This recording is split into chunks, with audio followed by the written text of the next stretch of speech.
Oh, hello, Miss Kim. How are you? I'm fine, thank you. Right, Miss Kim, I have something to tell you. Okay. We were supposed to do the test today, but there's something happened with the test bank, so I couldn't get the test for you. Oh, it's good. I didn't really. You didn't really study anything? Okay, Yeah. so please wait until Wednesday, okay? Please wait until Wednesday and we can begin our test. But since we don't have anything to do today, we will begin learning our next lesson. Right. Remember, Yeah, yes? I have a question. Do I really need to do the test? Is À, the so this is like a progression test, nó giống như là bài kiểm tra định kỳ của mình thôi. Right, nó giống như là bài kiểm tra định kỳ của mình thôi thì thông thường thì bài kiểm tra nó sẽ kéo dài trong 45 phút và nếu như mình có thể làm xong trước 45 phút thì mình có thể học bài tiếp cũng được mà chị. okay. Mm, Because I will be busy the last 2 weeks in January. Oh, I see, I I see. hope that I can clear all the lessons before that. I see. Right. So we have if that is the case, then we only have one final test left. If we skip this test, okay? If we skip the test, we will have one final test left. And I will talk to the manager to see if it's required for you to take the test because I think your ability right now is already good enough. It's already good enough. Right. Yeah, and we're behind the deadline. What makes you busy the last 2 weeks of January? I have to follow my husband to go some trip. Oh, is that a business trip? Yeah, his business trip. So you follow him to take care of his life. Okay, I understand. Right. So how long will you be away for? I think around 10 days. Oh, around 10 days. Right. I hope you have a safe trip. How was your vacation? How was your vacation? It's great. Yeah, It's great. really, really nice. Yeah. Yeah. So which countries did you visit? No, we didn't get that from the boat. So we all the way stay there, enjoy all the thing. How to call it? All the How on the entertainment on the boat? yeah. Okay, can you say that again? We didn't get off the boat. We just stay on the boat all the time and enjoyed all the entertainment. Can you say that again? We didn't get off the boat. We stay on the boat all the time and enjoy the entertainment. Entertain. Entertainment. That's right. Good job.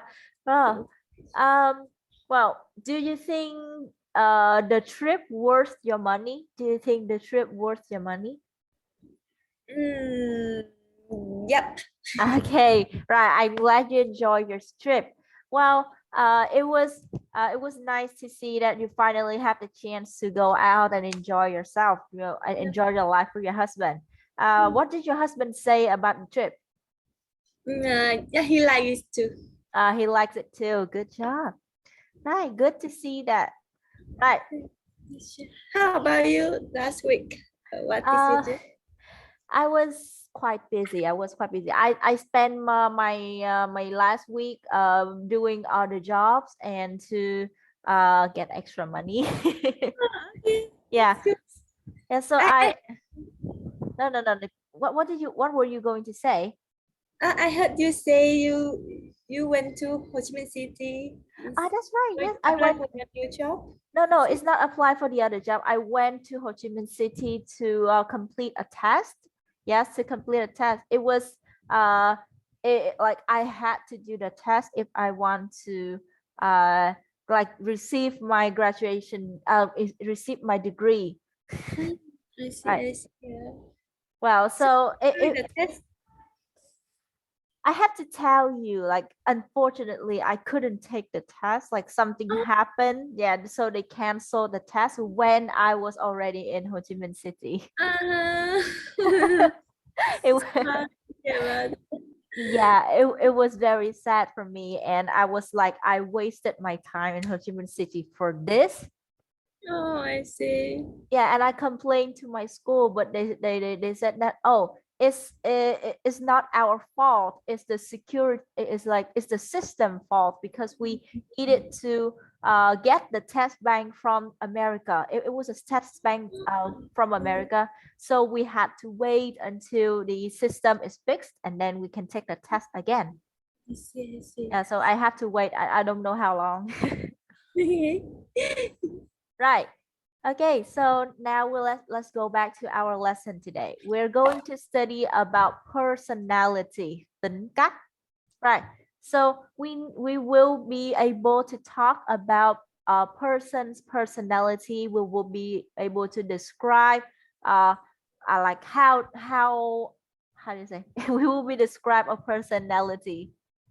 Oh my god. Em tự nhiên em đánh lắp ghê luôn á. Sorry. Sorry. Never mind. I happy. I'm happy. Okay, thank you. Right, it happens all of us all the time. Right. So when we talk about personality of a person, we have two types of personality. How do I say, positive and negative? Right, positive and negative. So while reviewing the vocabulary about the personalities, I will be asking you, which personality do you think is positive and negative? Right. The first word, can you read it? Cheerful. Cheer. So you see that this is ear. Đó, ear thì nó sẽ thành ear là âm cheerful. Cheerful. That's right, cheerful. Right, cheerful is a negative or positive personality. Positive. Positive, very good. Right, outgoing. Outgoing. That's right, outgoing. Or it says here outgoing is thân mật thoải mái, but you can say outgoing is like you can talk to people easily. You can talk to people easily, and you are open to new things. You are open-minded toward new things. They call you outgoing. Right. Okay. Next, romantic. This is very easy, huh? Romantic. Okay. Are you a romantic person? I think so. You think so, right? So when we are romantic, we think about our love life all the time and how to make our love life better, right? Yeah. You can also say that when you are being romantic, you tend to daydreaming a lot. Daydreaming, mơ mộng, mơ mộng giữa ban ngày, right? Daydreaming. Yeah, you daydreaming a lot when you are romantic.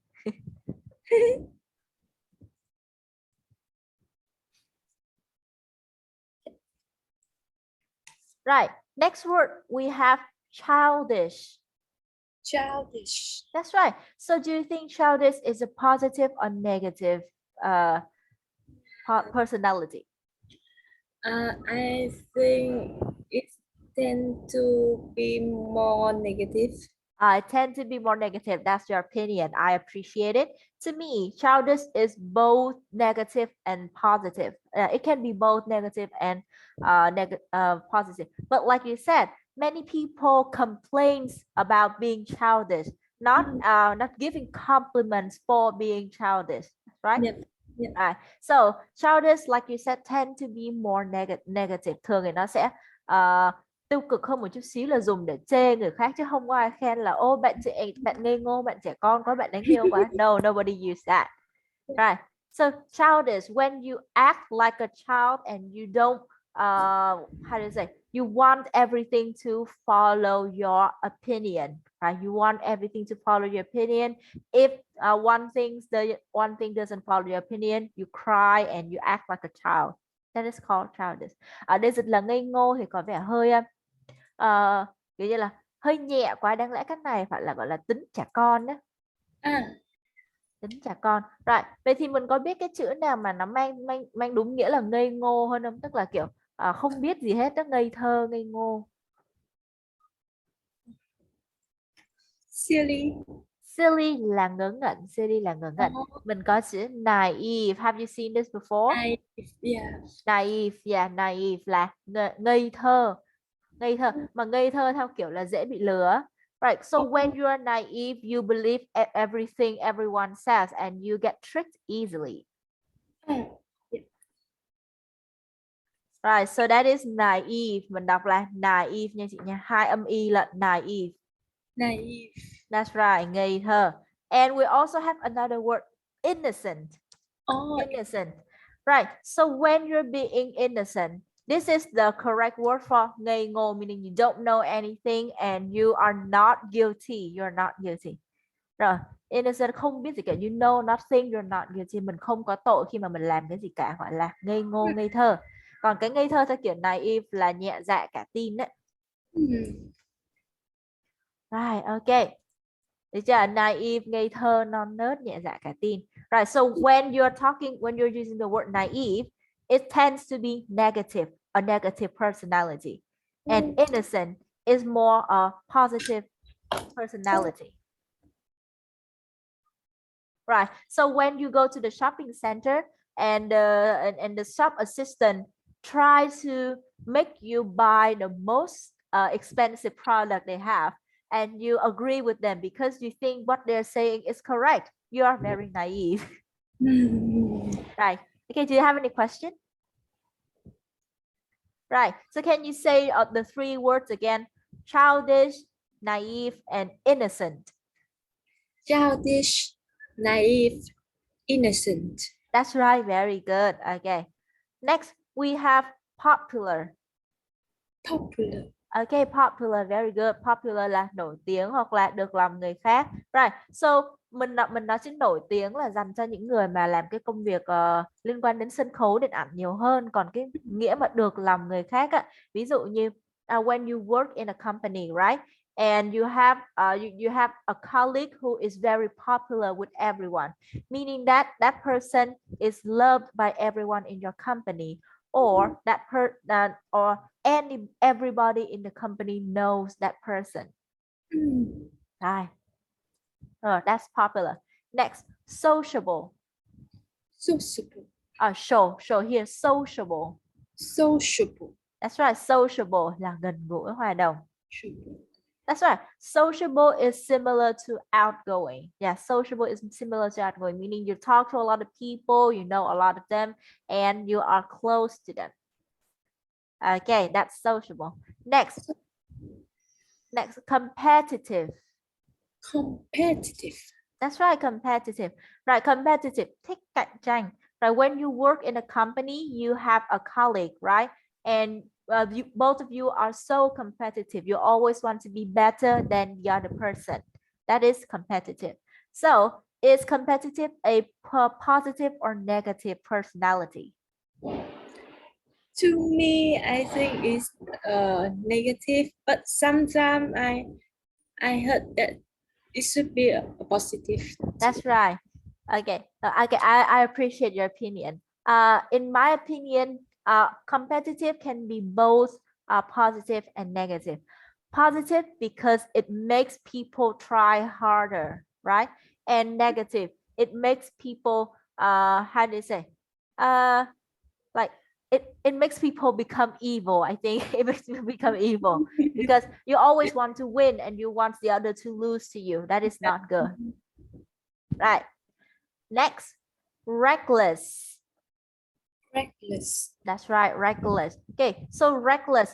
When you want to try for something new, right? When you want to try to do something new for the first time, you ignore all the warnings. You ignore everybody. You just try to do that. You don't care about the danger that could be that could come to you.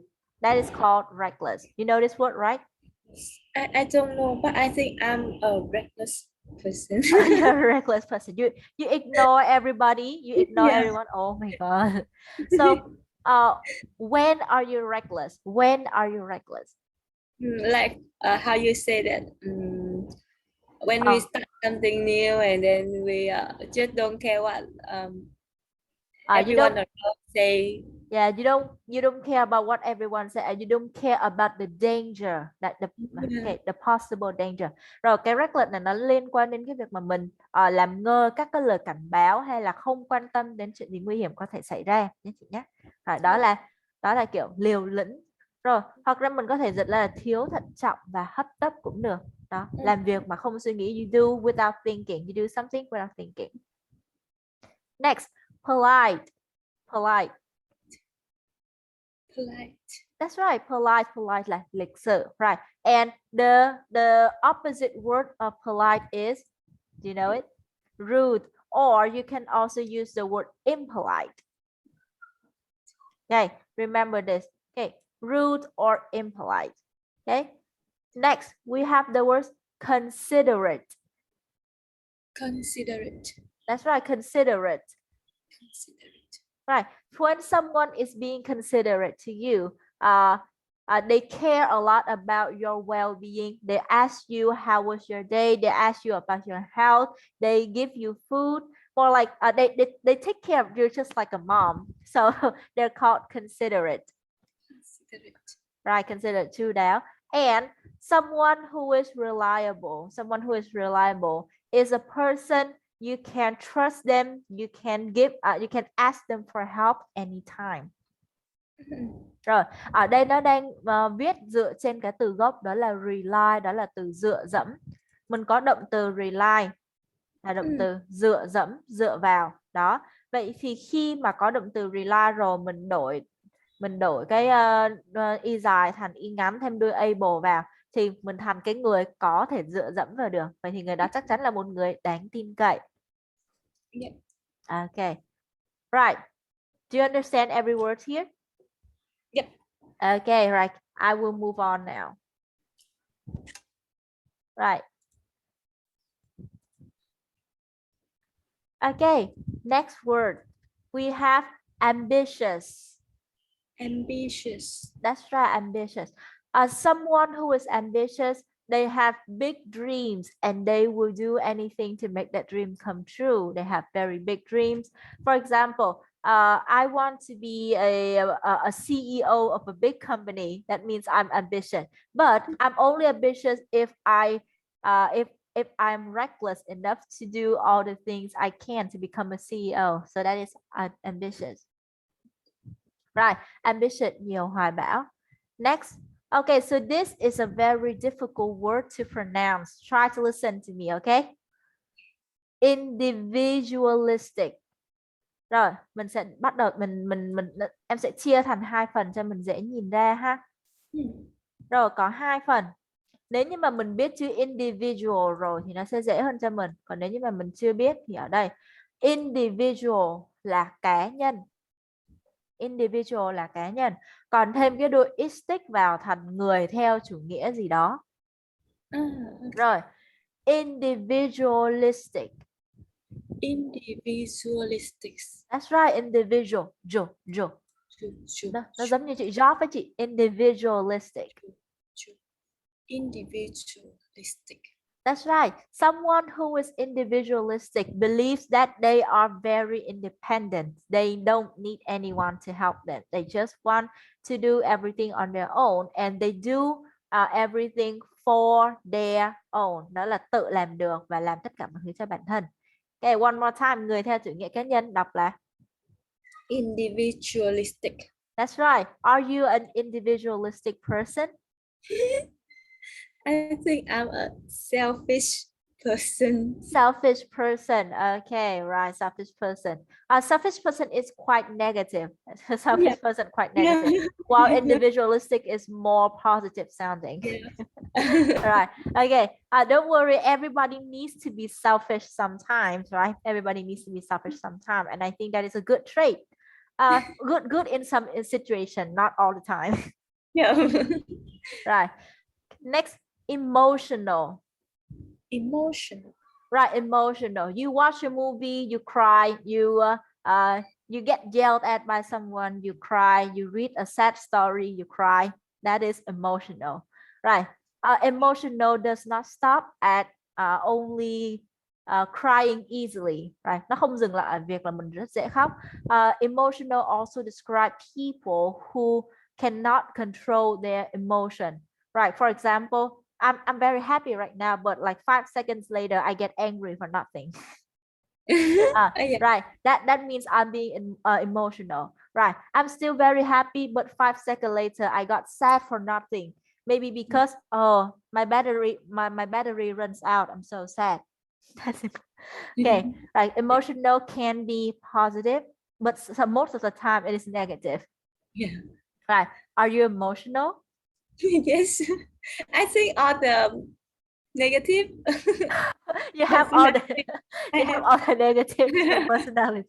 Wait, right. When I am talking to you, I don't think that you have all the negative personality. I think that well, I think that you're chatty, right? You're chatty. You love to chat. You love to talk, right? Uh, or like you're romantic. That is a positive personality, right? Considerate and polite, right? That's how I would describe you. Yeah, because like how you treat me is that's the way I treat you back. Oh, that's Like, yeah, if right. you treat me, I will nice to you. I see. Well, that's the way I treat people too. If the others are nice to me, I will be nice to them, right? But I am a little bit different from you because I was taught when I was young that if you expect people to treat you the way you treat them, you have to treat them that way first. Hmm. Right, meaning that if you want people to be nice to you, you have to be nice to them first. So I would try to be nice, and if they don't be nice to me, I well, Yeah, I will be a selfish person then. yeah. Right. I turn my face very fast. Like I nice to them first, and then they treat me like not so nice. I will turn my face like I totally become the different person. Okay. So in English, you don't use the phrase "turn my face," more like turn my back. It's okay. It's okay. Quay lưng, quay lưng. Yeah, turn my Right. back. Yeah, it's different from the Vietnamese language. Yeah. So if they don't treat you nicely, you will turn your back to them. Yeah. Okay. Rồi quay lưng lại với người nào đó. Right. So most of the time, turn my back means you don't accept you don't accept the action. You don't accept the action. You reject them. Right. Next, we have the word careless. Careless. That's right. When you are careless, you tend to make mistakes a lot. Yeah, when you're careless, you usually make mistakes. This is different from the word reckless. Okay, reckless is doing things without thinking, and careless is like doing things but you make mistakes all the time. Right, bất cẩn. Right, you don't pay enough attention, so you make mistakes. Uh, and reckless, you do not pay attention, you ignore the attention you just do it, and you get into accidents all the time. Okay, next word is shy. Shy. Okay, shy. I am very shy, but when I meet someone who can treat me nicely and talk to me nicely, I will be nice to them too. Right, and I can talk a lot then. Right. So when people think that I'm shy, they are not seeing the real me, because the real me is very chatty. The real me is very chatty. Right. Okay. And the next personality is quite negative. Moody. Right, moody, tính khí thất thường. Right. One moment you are happy, the next moment you are sad and angry. Right. It can be mixed up with emotional, but moody is more negative than emotional. Right, because when you describe someone as moody, you tend to include all the negative reaction.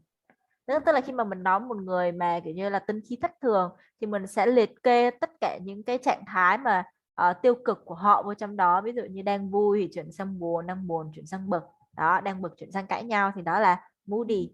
Còn cái emotional thường là kiểu cái cảm xúc mình không kiểm soát được, rồi mình làm quá làm lố lên thôi. Mm. Right, next, tolerant.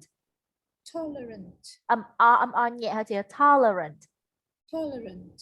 That's right, tolerant. Tolerance meaning khoan dung. You accept everybody's mistakes, right? You forgive them. You give them another chance. You are very tolerant. Are you a tolerant person? No, totally not. No, totally not really. Okay, so if I make one mistake, you will not forgive me.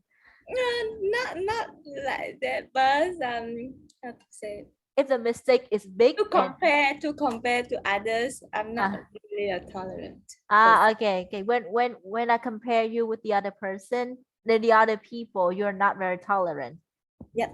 Okay, so when are you not tolerant? Khi nào mà mình cảm thấy mình không khoan dung nhá.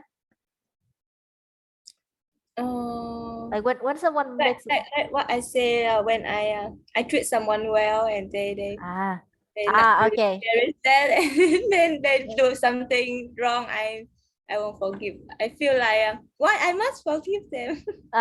Okay, why must you forgive them? Okay, so that is a time where you're not tolerant at all. Good.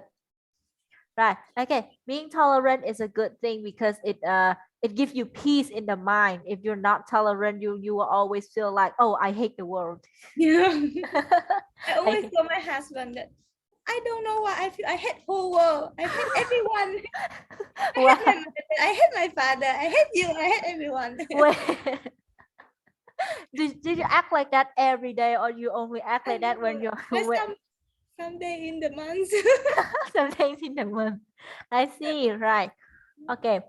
Try to be more understanding for other people, because if you just think and say that you hate everyone around you, they will think that you are very moody and you're not tolerant at all. My husband say that, why you so moody? I understand. I totally understand. Yeah. Right. Like, okay. Okay, so I have some difficult words. I would like you to pronounce them again. Right. Nhiều hoài bão. Can you say that again? Ambitious. Ambitious. Good. Rồi. Người theo chủ nghĩa cá nhân. Individualistic. That's right. Individualistic. Nhớ cái âm nào mà mình nhấn thì mình thêm dấu sắc vào. Individualistic. Individualistic. That's right. Good. Từ khoan dung. Từ khoan dung. Tolerant. That's right, tolerant. Okay, they are very easy for you to pronounce now, right? Good job. Right. Remember that sometimes you're individualistic, but you think you are selfish. Right.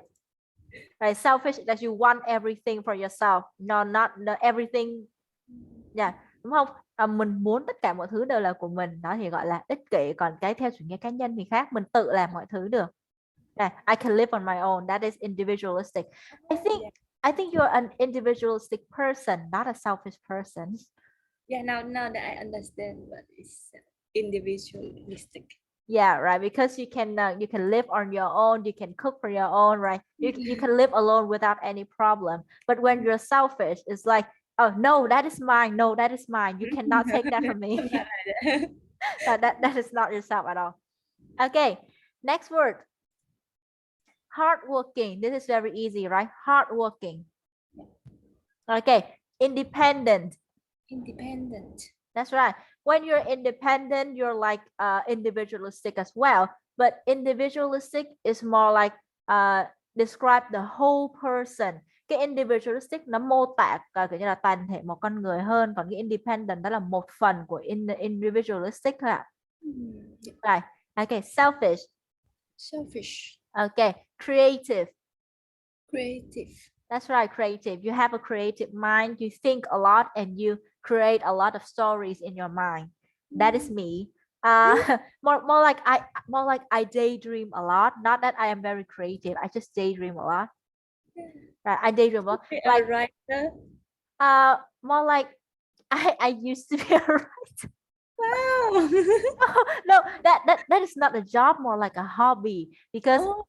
Yeah, when I was in secondary school and high school, I don't have anything. I didn't have many things to do then. I tend to write stories when I am bored, and like my friends kind of like it. My friends kind of like it. So I guess I am a little bit creative because you see, when I am not doing anything, I daydream. Like I create a story in my brain. And I was like, oh, that's interesting. How will the story continue? And I just lay down on the bed for like 1 hour and I made up a whole story. Oh, it's really nice. No, it's not. I mean, thank you for saying so, but I don't think it's nice uh, because when I keep daydream like that, I don't do any work and I. Oh. But other people think that I'm being lazy. It's just that I'm daydreaming. But at least you can drive something that in your mind. Many people they also daydreams a lot, but they couldn't write down. Like Ah, you need to write down the story. yes. Like me. Don't worry, don't worry. Maybe writing down is better because when you write down, you know that you know that you have good control of the language. Because when I think of the story in my mind, I only think about the content of the story, not how I would write it on the paper. Yeah. I tried many times, trust me. I tried to write down the stories, but when I am actually writing, my grammar really sucked. I mean, my grammar was really bad. It was not good at all. I had to rewrite the whole story a lot of time because I don't agree with all the vocabularies and grammars I was using. Yeah.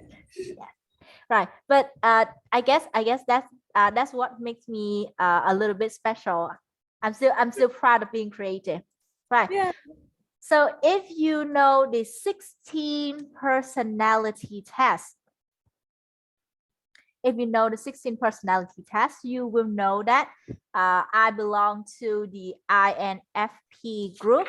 So the 16 personality test, you can try it online. 16 personalities test, right? Or MBTI test. They give you an analysis of your personalities.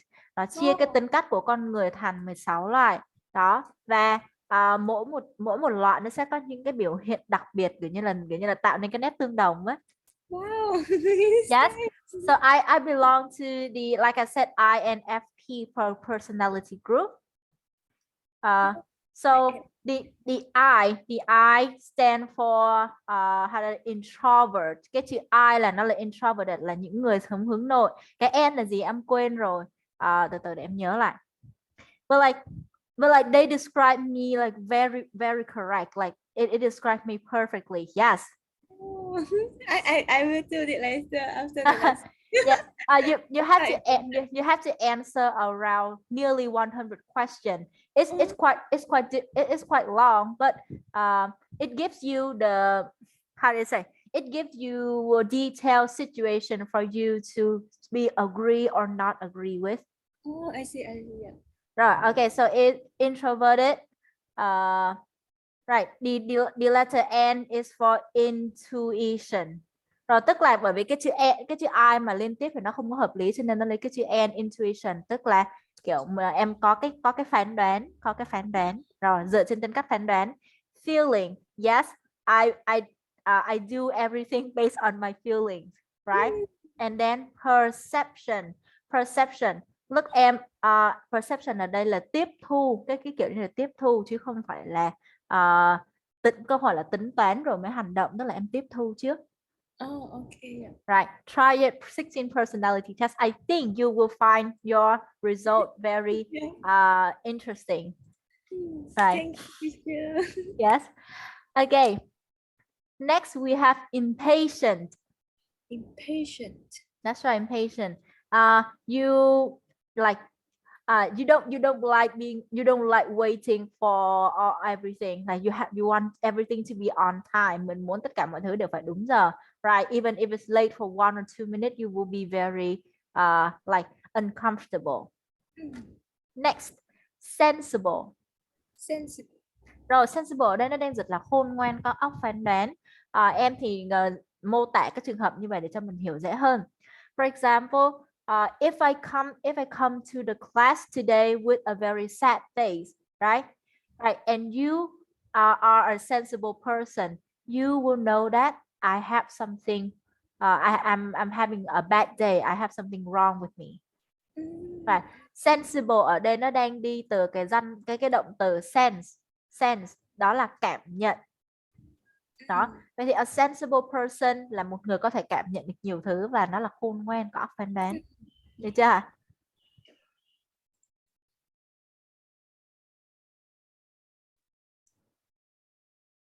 Right. Next, decisive. Decisive. Yes. Are you a decisive person? Meaning that you know what to choose. It's like it's like there are 4 answers, A, B, C, and D, right? If you're a decisive person, A is A, B is B, you will choose either A or B. You don't choose like A and then delete it and then B later and then delete it. Rồi. Decisive. Yeah. Decisive. That's right. Decisive ở đây là một người kiểu như là quả quyết, mình chọn được là chọn luôn, không có kiểu mà kiểu như là cân nhắc giữa A và B để chọn được là chọn luôn. Right. I am in the middle, meaning that sometimes I am decisive when I'm doing a multiple choice question. Tức là khi em làm trắc nghiệm thì em là decisive. But when I go to the market, I am not decisive at all. Yeah. I'm not decisive at all. Because between 2 apples that look the same, weight the same, I have to choose just one. It will be very difficult for me. Oh, really? Right. Next, kind. Right. And you can also have the word nice. That means exactly the same thing. Cũng là tốt bụng, cũng tử tế luôn. Right. Sensitive. Rồi, sensitive is a little bit like sensible. Sensitive, nhạy cảm. Right. Sensitive có thể nhạy cảm về bản thân hoặc là nhạy cảm về những chuyện xung quanh mình. Right. When you're sensitive, tức là cái kiểu nó giống như, nếu mà sensitive về bản thân ấy, nó sẽ hơi giống emotional một chút, tức là ai đụng gì mình cũng không có đồng ý đó, mà mình kiểu như là dễ dãy nảy lên, nên là khiếp sao nay nhạy cảm thế, thì đó là sensitive, là bản thân. Còn nếu như mà mình bảo là sensitive vào cái môi trường xung quanh ấy, thì mình luôn lúc nào cũng có cảm giác được là mọi thứ đang diễn ra như thế nào và cái bầu không khí xung quanh nó ra sao, thì gọi là sensitive. Rồi, chỗ này mình đọc là vain. Là kiêu ngạo, tự phụ, được chưa? Rồi, hoặc là mình có một cái cụm dài hơn, đó là think highly about yourself. Think, cái này là think, sorry trời, chết cha, tại sao mình ghi chữ thai trời. Think highly about yourself. Rồi. Think highly about yourself, kiêu ngạo, tự phụ. Được chưa? Right, now you know all the words, right? Okay, good job. Okay, so here are some words that we can use to describe the personality, but I would like you to watch this at home and we will spend time to answer the question. Rồi, ask and answer. Okay, so try to use all the vocabularies we just learned and describe the personalities that you have. Rồi, remember, tất cả những cái từ mô tả tính cách vừa rồi của mình đều là tính từ hết. Cho nên mình không thể nói là I have a emotional, không được. Mình phải là I am, đúng không? I am emotional. Đó. Rồi, so what personalities do you have? I am I don't remember all the words. Oh, you don't remember all the words? Okay, try to use some of them if you can. I am romantic.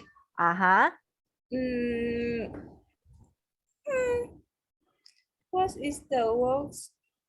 Okay, you can say it in English and Vietnamese, and then I will translate it in English.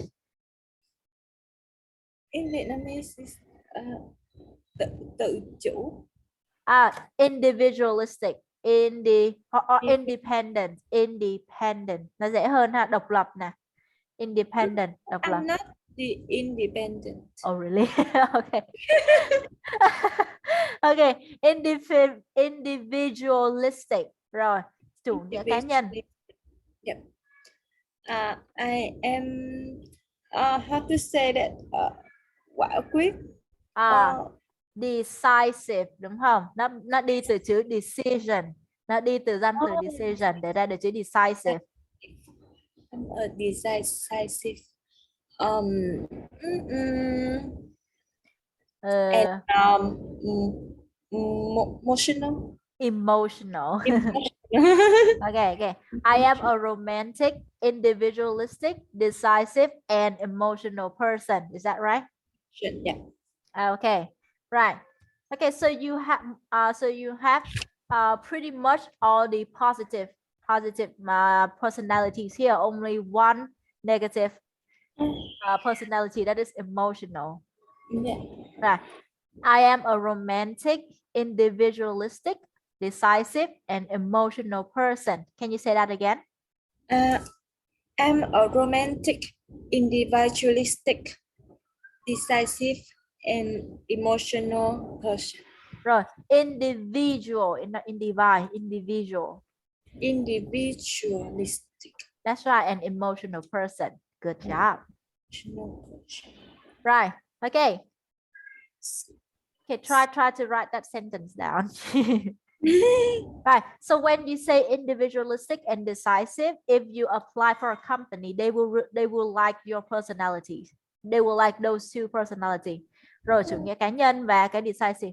Nhưng mà nếu mà kiểu như là người ta nói là làm việc theo nhóm thì mình nói là individualistic thì nó sẽ hơi khó đúng không? Tại vì cái này là theo chủ nghĩa cá nhân, mình thích tự làm hơn. Right. Okay, I am a romantic, individualistic, decisive, and emotional person.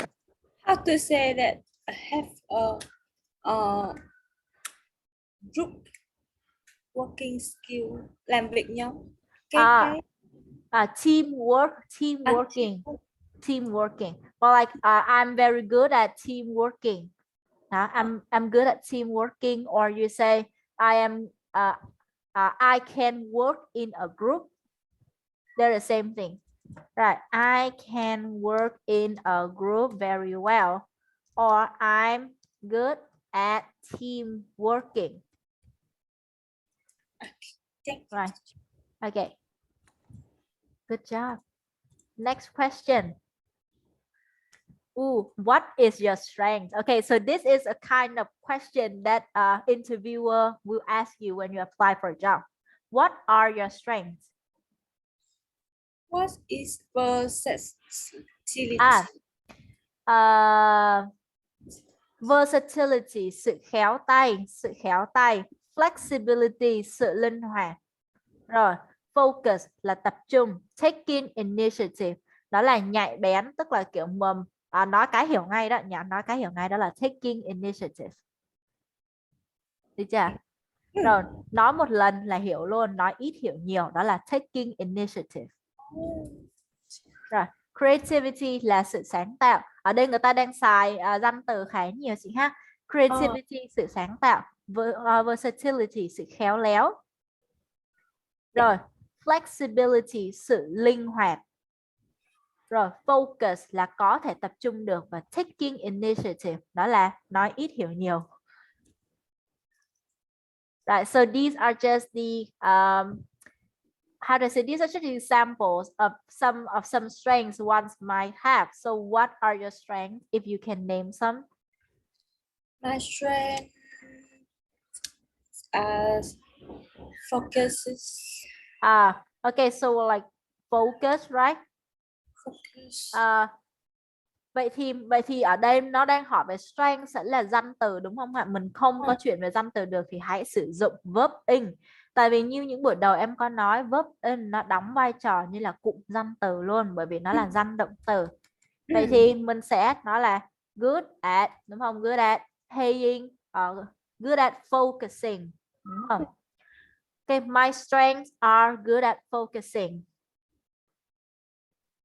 Hoặc là the ability to focus. Rồi. What are your strengths? My strengths are the ability to focus. Okay, what next?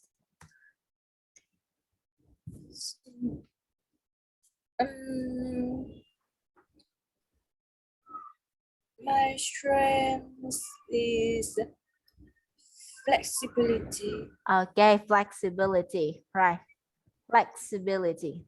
Or you can say very flexible, đúng không? Very flexible thì nó sẽ là flexibility.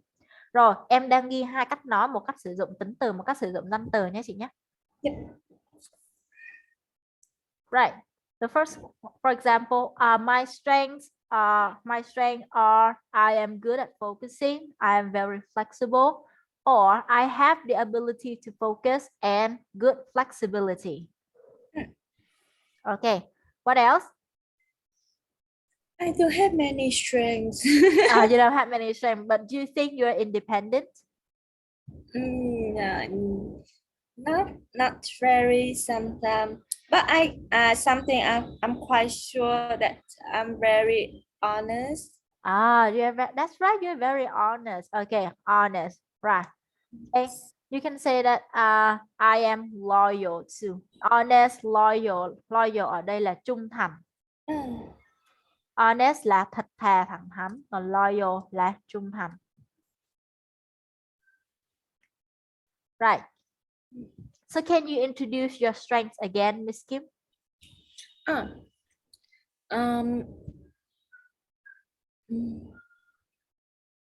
My strength is my strengths are, bởi vì mình đang có nhiều cái điểm mạnh đúng không? My strengths are. My strengths are good at focusing.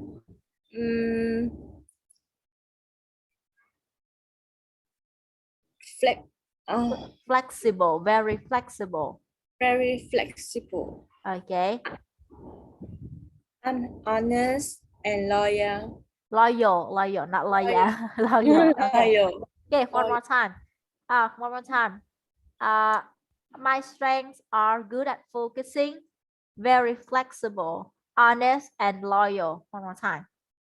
My strengths are good at focusing, very flexible, honest, and loyal. Ok, rồi. Ở đây loyal này đang là tính từ nha chị nha. Em sẽ chuyển về danh từ như sau. Đó là loyalty. Loyalty. Rồi, danh từ. Và honest, danh từ của honest là gì mình biết không nhỉ chị nhỉ? Honesty. Rồi, vậy thì thay vì nói bằng mà mấy cái cụm mà em vừa hướng dẫn, mình có thể nói là my strengths are the ability to focus, flexibility, honesty and loyalty. Đúng không? Tại vì cái strength ở đây là danh từ và mình đang muốn liệt kê những cái những cái tính cách những cái điểm mạnh của mình cũng là danh từ luôn, thì mình sẽ phải đưa hết về danh từ. The ability to focus, flexibility, honesty and loyalty. Is that right? Okay, good. Right.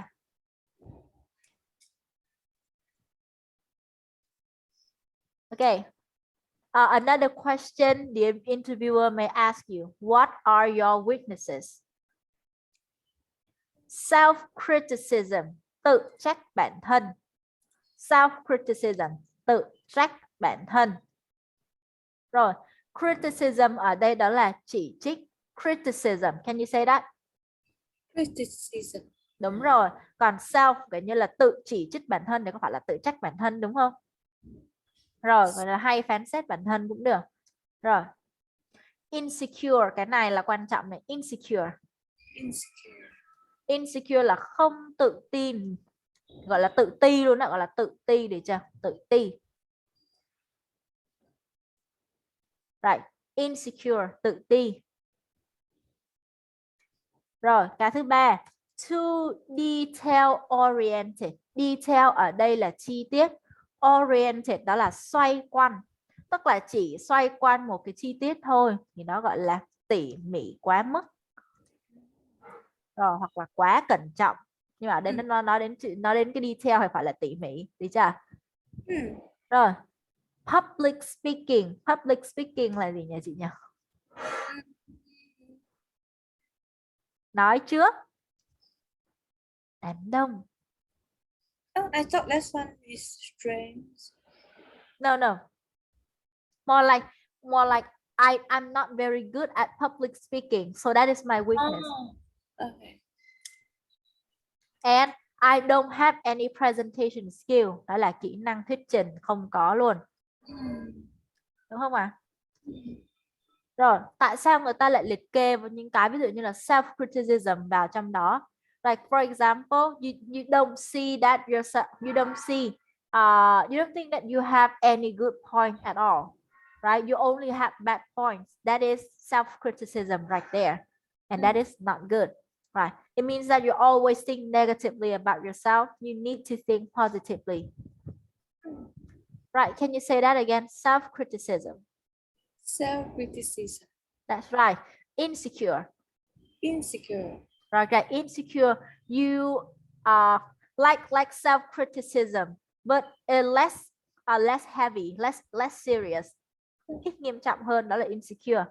Là mình chỉ nghĩ là mình chỉ nghĩ là mình không thể làm được cái này, không thể làm được cái kia, tại mình có quá nhiều khuyết điểm. Còn cái self-criticism ấy là nó kiểu như là luôn luôn đổ lỗi cho bản thân, thì nó nặng hơn như vậy nữa nha. Luôn luôn đổ lỗi cho bản thân. Right. So what are your weaknesses, Miss Kim? My weaknesses is I can't, how to say this one. I'm not good at team working. Okay, not good at team working. Good job. I'm not good at. Continue. How to say?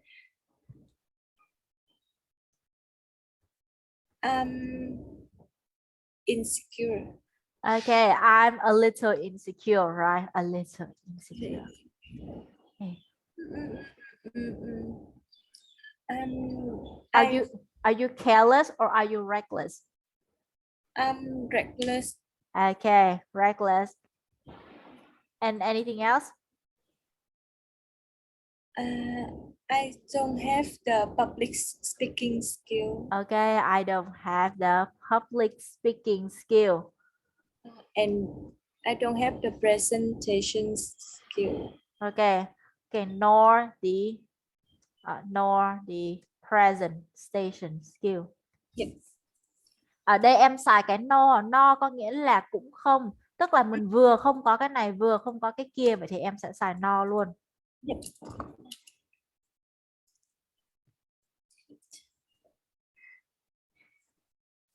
Ok. Rồi vậy thì mình sẽ có cái câu nói đó là I'm not good at team working, I'm a little insecure, I'm also reckless. I don't have the public speaking skills nor the presentation skills. Is that right?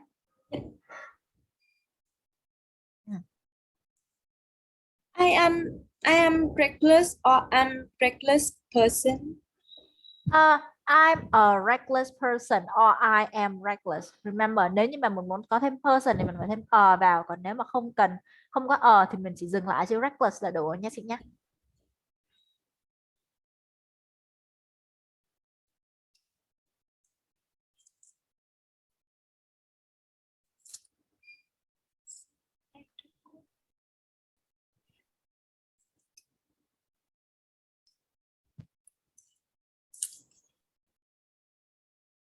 Right.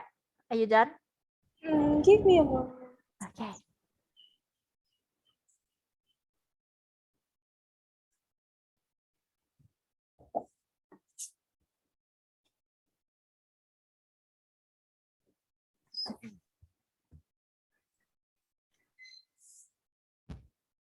Why the presentations and public speaking skill have S? Because like it is like a set of skills more than just one skill. Nó giống như là bao gồm những cái kỹ năng nhỏ nhỏ khác, nó chèn vào với nhau và nó đặt tên chung là như vậy. I see. So anytime I talk about some kind of skill must have S there. It depends if you want to use it or not. If you want to just talk about one specific skill or you want to talk about a set of skill. Tức là tùy vào cái kỹ năng. Ví dụ như có những cái năng nó lớn, ví dụ như là kỹ năng mềm, đúng không ạ? Kỹ năng mềm thì không thể nào là một kỹ năng được, nó bao gồm nhiều kỹ năng nhỏ, nó phải là soft skills đó. Đó. Rồi, ok. Right, so can you tell me what are your weaknesses, Miss Kim? Uh, my weaknesses are I'm not good at team working. I'm a little insecure. I'm reckless.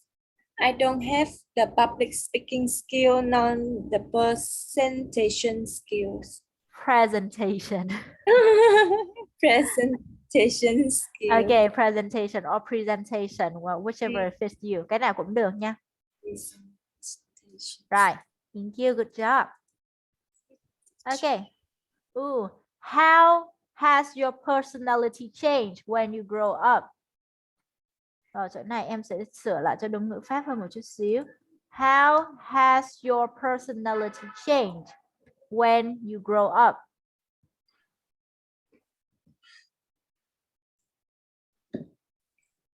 I became more introvert when I Okay, so I became more introverted. Yeah, I became more introverted when I grow up. When I grew up. Okay. Bởi vì mình bắt đầu bằng became thì cái từ đằng sau chữ grow up cũng nên là ở quá khứ đơn luôn. Right, I became more introverted when I grew up. Anything else?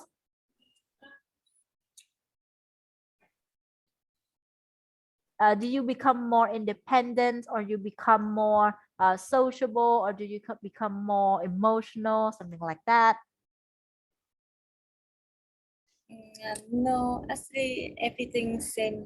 Oh, Just I have less friends. I talk less to others. Oh, okay. You can say that I became more introverted and less sociable, đúng không?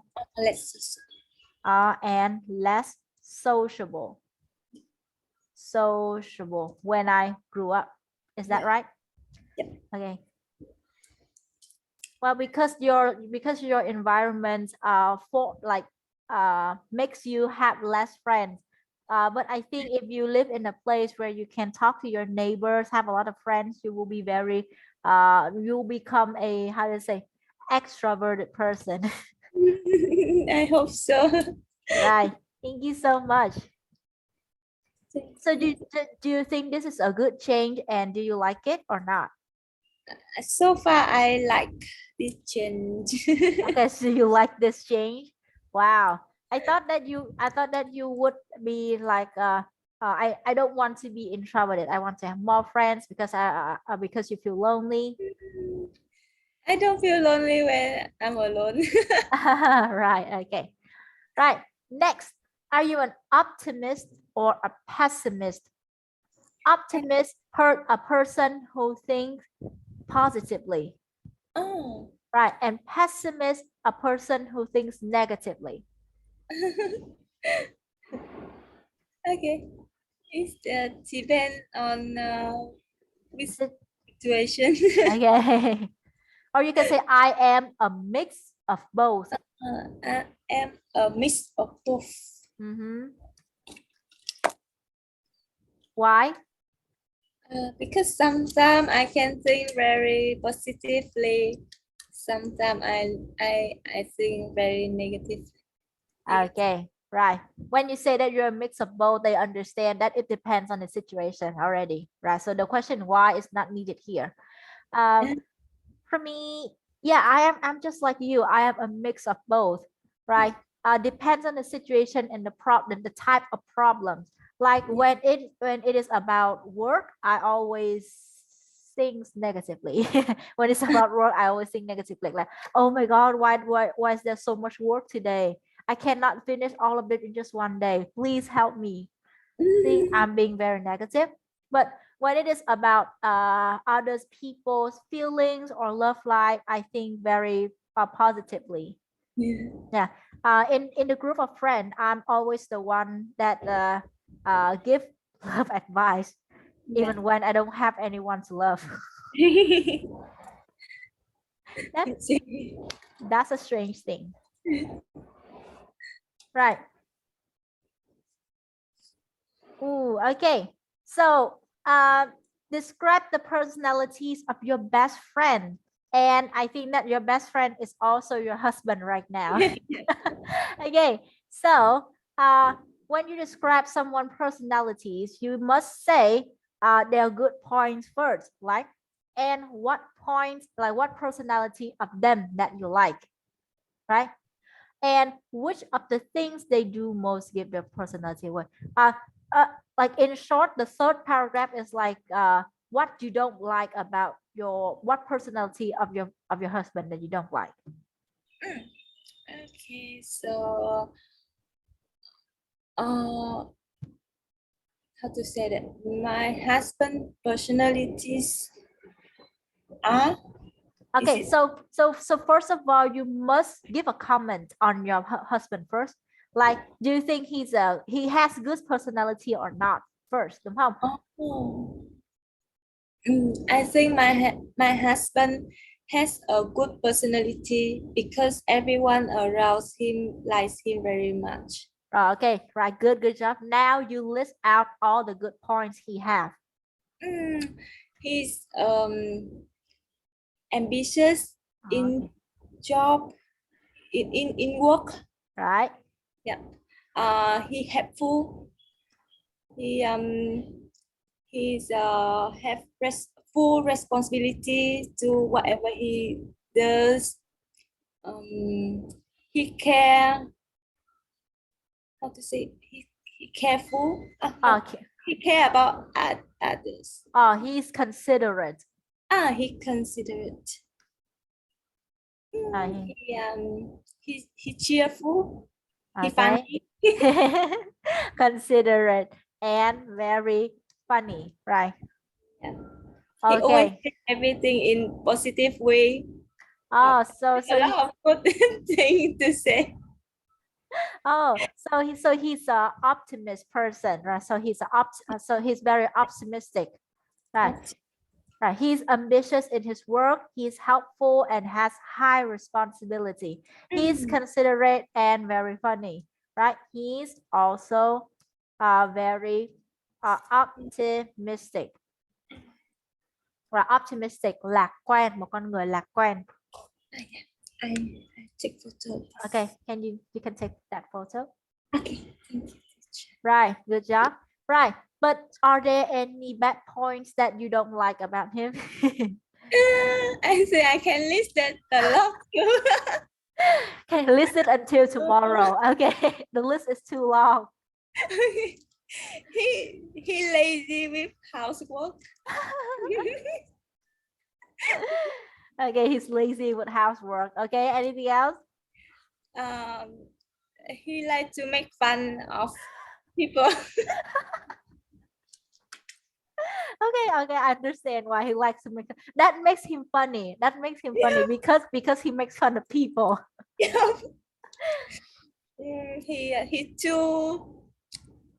He think too high of himself. Oh, good job. He thinks too high of himself.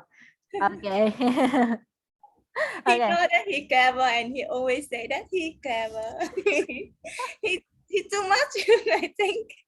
Okay, he thinks too much. He thinks too high of himself. Okay.